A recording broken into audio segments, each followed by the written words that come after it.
अब है ये आपकी फोर्थ शिफ्ट यानी लास्ट शिफ्ट है, जिसमें आपके साइकोलॉजी से संबंधित किस प्रकार के क्वेश्चन पूछे गए थे। क्वेश्चन नंबर आपका 1 है जो पूछा गया था, ये पूछा है आपसे डिसलेक्सिया पूछ लिया डायरेक्टली, आपको सिंपली क्वेश्चन पूछा है उन्होंने कि डिसलेक्सिया बताइए कहते कैसे हैं। तो हम कहेंगे पढ़ने में कठिनाई होगी उसे ही कहेंगे हम डिसलेक्सिया, बर्तनी में लिखावट होगी इसे बोलेंगे डिस्ग्राफिया, और गणित में समझने में कठिनाई होगी इसे बोलेंगे डिस्कैलकुलिया, और प्रतिस्पर्धा में कठिनाई इस प्रकार की कोई विशेषता होती नहीं है।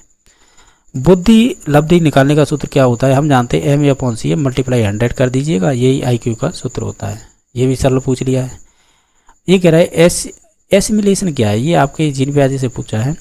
एसिमिलेशन होता है, एक होता है एकोमोडेशन, ये अनुकूलन के प्रकार 2 माने जाते हैं, जिसमें से एसिमिलेशन का मतलब होता है किसी भी चीज़ को ज्ञान को ग्रहण करना। तो क्वेश्चन नंबर आप देख पा रहे होंगे ये 3 नंबर क्वेश्चन है, अब इसे भी देख लेते हैं एक सेकंड।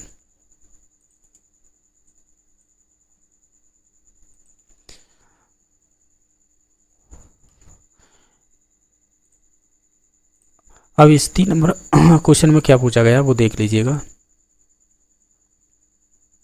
हमने वैसे बात कर ली थी कि ये आपके जीन प्याजे से संबंधित है, इतनी बात कर चुके थे।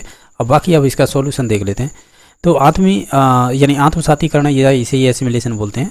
तो ये संबंधित किससे होता है, ये आपके जो भी ज्ञान ग्रहण करते हैं उससे ये संबंधित होता है। तो हम कहेंगे वर्तमान स्कीमा का प्रयोग कर बाह्य जगत के विश्लेषण के लिए होता है। तो ऑप्शन नंबर 1 सही हो जाएगा। बाकी ये ऑप्शन सब गलत दे रखे थे। नेक्स्ट क्वेश्चन नंबर है जो आपकी शिक्षा के 3 प्रमुख आधार माने जाते हैं वो कौन से होते हैं। एक तो शिक्षक ही हो जाता है, एक छात्र और एक पाठ्यक्रम, इसे करिकुलम बोलते हैं। तो यही ऑप्शन नंबर 1 सही हो जाएगा। ये तो कुछ ज़्यादा ही सिंपल क्वेश्चन आ रही है इस शिफ्ट में, तो 4 नंबर की में। क्वेश्चन नंबर नेक्स्ट है कि व्यक्ति को चित्रों की एक श्रृंखला दिखाई जाती है और उसे कहानी बनाने के लिए कहा जाता है, और यह फिल इन द ब्लैंक्स प्रक्षेपित तकनीक प्रयुक्त की जाती है। यानी आपको चित्र दिखाए जा रहे हैं, इसकी एक मतलब यही पहचान है कि आपको चित्र दिखाए जा रहे हैं, वो भी श्रृंखला के रूप में। तो पहचान कीजिए ये किससे संबंधित, और आपको कहानी भी लिखवाई जा रही है। तो हम कहेंगे व्यक्ति को चित्रों की एक श्रृंखला दिखाई जाती है, तो वो आपके TAT से संबंधित हो जाएगा। जैसे आपके मुरे ने दिया था तो इसमें आपके 31 कार्ड हुआ करते थे, मैंने ये बताइए किसी क्वेश्चन में इसी सीरीज में। तो इसका ऑप्शन नंबर 1 सही हो जाएगा। इसमें क्रिस्टिना और मुरे ये दोनों ही थे, ठीक है। नेक्स्ट क्वेश्चन नंबर है कि निम्नलिखित में से कौन सी है जो व्यक्तित्व आकलन करने के लिए या आकलन करने के लिए व्यक्तिगत विधि नहीं है, यानी सब्जेक्टिविटी जो मेथड होती है ना उससे संबंधित नहीं है, वो बतानी है। जैसे व्यक्ति इतिहास विधि, जैसे इंडिविजुअल हिस्ट्री बोलते हैं या केस स्टडी बोल देते हैं, इसे ही। नेक्स्ट है साक्षात्कार तकनीकी या वस्तु सूची तकनीकी या आपकी निर्धारण मापनी। आप इन सभी ऑप्शनों में से देखेंगे, हमें तो ये बताना था कि इसमें से व्यक्तिगत विधि नहीं है, यानी जो सब्जेक्टिविटी मेथड है वो नहीं है। देखो व्यक्ति इतिहास विधि होती है, साक्षात्कार होती है, वस्तु सूची तकनीकी भी होती है, लेकिन निर्धारण तकनीक नहीं होती। ये आपकी वस्तुनिष्ठ में आ जाएगी, यानी ऑब्जेक्टिविटी में। तो इसका ऑप्शन नंबर D सही हो जाएगा। नेक्स्ट क्वेश्चन नंबर है इनमें से कौन सा है मानसिक मंदता वर्गीकरण के अंतर्गत नहीं आता है, जैसे हल्की मंदता, गंभीर मंदता, मध्यम मंदता या तीव्र मंदता। इसमें से कौन सा है वो संबंधित नहीं होगा। तो इसमें से जो संबंधित नहीं होगा इनमें से होगा तीव्र मंदता, ठीक है। ऑप्शन नंबर D सही हो जाएगा। नेक्स्ट क्वेश्चन नंबर है RT एक्ट 2009 के अनुसार निम्नलिखित में से किस प्रमाण पत्र के बिना कोई विद्यालय स्थापित नहीं कर सकता है या नहीं किया जाएगा। तो हम कहेंगे इसमें से कि बिना मान्यता के आप स्थापित नहीं कर सकते। तो ऑप्शन नंबर B सही हो जाएगा।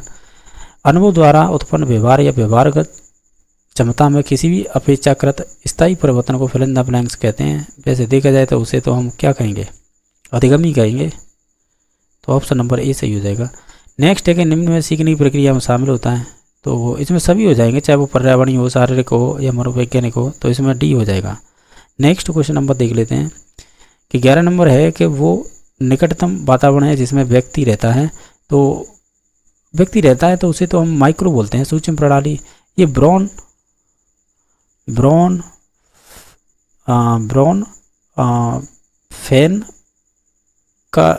हेन पतना फैन इस प्रकार का एक मनोवैज्ञानिक हुए हैं जिन्होंने बायो इकोलॉजिकल एक दिया था, जिसे जैव पारिस्थितिकी सिद्धांत बोलते हैं, जिसमें आपके माइक्रो, फिर आपके बाद मीजो, फिर माइक्रो मीजो, फिर आपके इसके बाद है एक्सो भी आता है इसमें, फिर आपका क्रोनो भी आता है लास्ट में। इस प्रकार के ये 5-6 स्टेप बताए थे। तो उसमें जो शुरुआत का क्रम होता है ना, वो आपके पेरेंट्स से संबंधित होता है, जो वातावरण में रहते हैं जहाँ पर या जिस समाज में, तो वो सूक्ष्म प्रणाली का एक भाग होता है। ठीक है, उसमें देखो मीजो भी दे रखा है, एक्सो भी दे रखा है, कालक्रम यानी क्रोनो भी दे रखा है। इस प्रकार के क्रम होते हैं।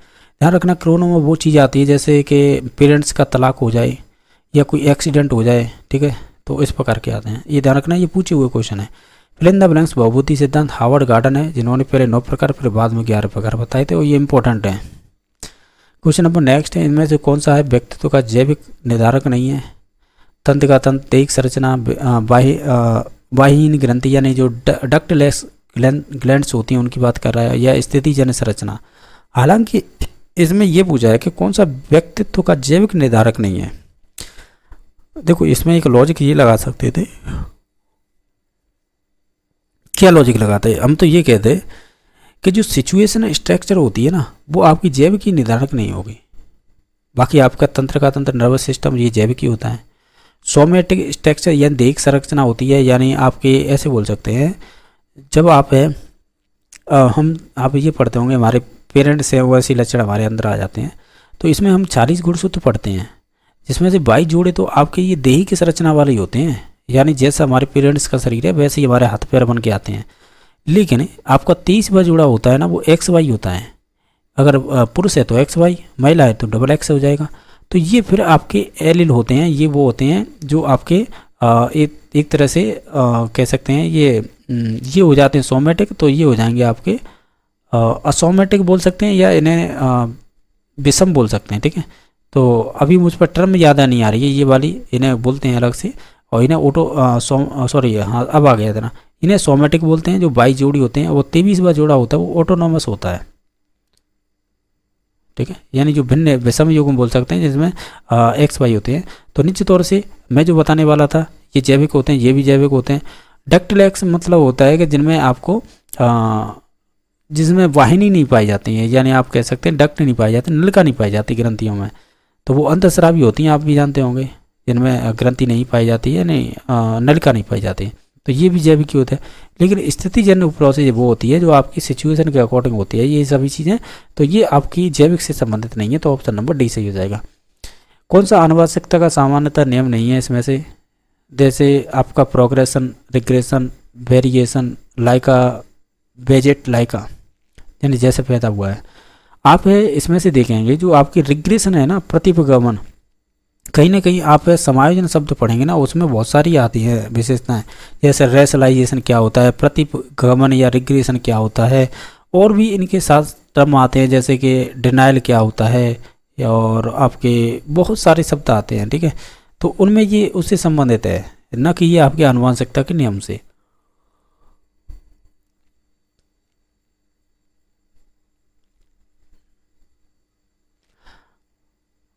एक चीज़ ध्यान रखना, ये मुझ पर से गलती हो गई है, मैं अपने माफ़ी चाहूँगा इसमें। ये आपका कह रहा है कि आनुवंशिकता का कौन सा नियम नहीं है, तो प्रोग्रेसिव है ना, ये आपकी प्रगति है, ये कोई नियम नहीं है। ठीक है, ये ध्यान रखना है। देखो मैंने रिग्रेशन है ना, ये किस टर्म में यूज किया है, हालांकि आप इसे देखेंगे, इसे प्रतिगमन कहते हैं, यानी बच्चों का अपनी पुरानी अवस्था में लौट जाना, प्रतिगमन। तो इस प्रकार के समायोजन में पढ़ेंगे ये निश्चित तौर से। लेकिन यहाँ पे ये दूसरी टर्म है, यानी रिग्रेशन, इसका मतलब होता है कि एक तरह से विपरीत लक्षणों का आपका पेरेंट्स का बच्चों में आ जाना। ठीक है, रूपांतरण निश्चित तौर से वेरिएशन पाया जाता है, जैसा पैदा हुआ वैसे भी बच्चे हो जाते हैं, यानी जैसा लाइका बेगेट्स लाइका, यानी जैसे पैदा होते हैं वैसे, यानी पेरेंट्स जैसे। तो इसका राइट आंसर 1 नंबर होगा, यानी प्रोग्रेशन होती है ना, ये आपकी आनुवंशिकता के नियम में नहीं आते हैं। बाकी नेक्स्ट है RT एक्ट 2009 के अनुसार प्रारंभिक शिक्षा का अर्थ क्या होता है? तो वो होता है 1 से 8 तक की जो भी कक्षा की शिक्षा होती है उसे ही बोलते हैं प्रारंभिक शिक्षा। नेक्स्ट क्वेश्चन को यह है कि आनुवंशिकता तंत्र के अध्ययन के क्षेत्र में नवीन शोध किस दिशा की अग्रसर होता है? तो आप इनमें से देखेंगे तो हम ये कहेंगे, चाहे वो कोश का विज्ञान हो या जीव मिति हो, जिसे बायोमेट्री बोलते हैं, या जानवरों का प्रायोगिक प्रयोजन हो, उपयुक्त सभी नवीन शोध की दिशा के अग्रसर होते हैं।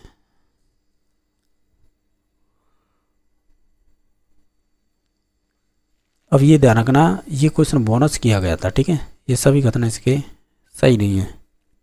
क्वेश्चन नंबर नेक्स्ट है, RT एक्ट 2009 में 9 के शिक्षकों के प्रति सप्ताह कितने घंटे कार्य करने होंगे? वो 45 घंटे करने होंगे। तो ऑप्शन नंबर बी सही हो जाएगा।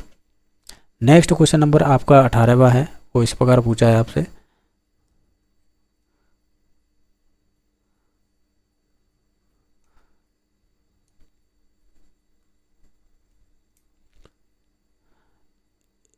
इसमें पूछा है शिक्षकों को मानसिक रूप से विक्षिप्त लोगों को निर्देश देते समय ध्यान रखना चाहिए। और इसमें विक्षिप्त का मतलब यहाँ पर दे रखा है मेंटली रिटायर्ड।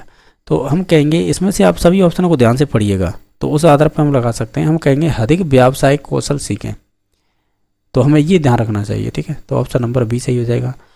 पारितोषिक तथा दंड के माध्यम से सीखना होता है, तो ये क्रिया प्रसूता अनुबंधन के सिद्धांत से संबंधित है, तो ऑप्शन नंबर सी सही हो जाएगा। ये क्वेश्चन मैं ऑलरेडी करवा चुका हूँ।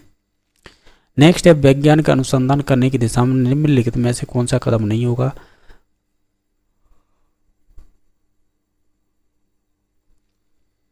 देखो ये वैज्ञानिक अनुसंधान की बात कर रहा है, उसमें से एक कदम कौन सा नहीं है। तो देखो इसमें से जैसे कि एक समस्या की अवधारणा ये हो सकता है, ठीक है। इन वैज्ञानिक अनुसंधान का ये एक विशेषता होती है। आधार सामग्री एकत्र करना ये भी हो सकता है, लेकिन संशोधन शोध निष्कर्ष ये भी हो सकता है, लेकिन गतिशील दृष्टिकोण नहीं होगा, यानी डायनामिक अप्रोच नहीं हो सकती, ठीक है। तो ऑप्शन नंबर डी सही हो जाएगा।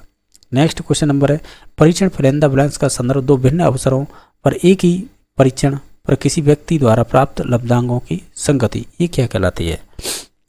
तो ये आपकी कहलाती है विश्वसनीयता। क्वेश्चन नंबर 22वां है बच्चों को मुफ्त अनिवार्य शिक्षा का अधिकार किस अधिनियम के अंतर्गत दिया जाता है। वो 8 एक्ट 2009 के अंतर्गत दिया जाता है। प्रतिभाशाली की पहचानों में हमें प्राथमिकता देनी चाहिए, किसे प्राथमिकता देनी चाहिए।